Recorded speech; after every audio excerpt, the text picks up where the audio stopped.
Oko kontrolnog ureda, nismo osnovali kontrolni ured da gradonačelnik bude zadovoljan ili nezadovoljan sa radom kontrolnog ureda. O kontrolnom uredu, njegovom radu, najbolje govoriti šef kontrolnog ureda, gospodin Herak. Pa će on vam odgovoriti na to pitanje, jer moj umjetnički dojam tu nije važan.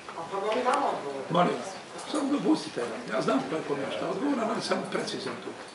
I najbolje je da kolega Herak brani svoj posao, jer on je neovisan u svom poslu, nije njemu niko nadređen, postoje pravila i propisa ove zemlje po kojima on postupa i kolega Herak to jako dobro zna i on će vam na to pitanje odgovoriti.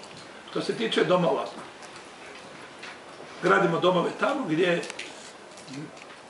mjesta samouprava, mjesni odbori i vijeće gradske četvrti pokažu interes da grad Zagreb napravi dom.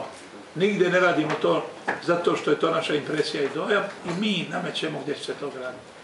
Daj Bog da radimo i na sva tri mjesta o kojima ste govorili, a prioritete će odrediti mjesni odbori i vijeća gradske četvrti. A naše je u resornim uredima kada to izvršimo. Tako će biti u budući. Tako je riječ kada je pitanje parking, tako je riječ kada je pitanje vrtić, kada je pitanje škola, kada je pitanje starački dom, bilo koji projekt u gradu. Mi ne radimo to radi sebe, jer ja tamo gdje stanujem ima sve u ovom slučaju.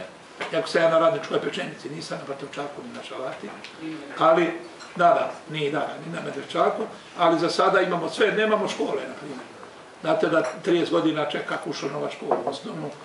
Ja se nadam da ćemo od sad godinu 2 dana i taj projekt pokrenuti. Eto, nema ni u gradonačelnikovom, bez cirku sve.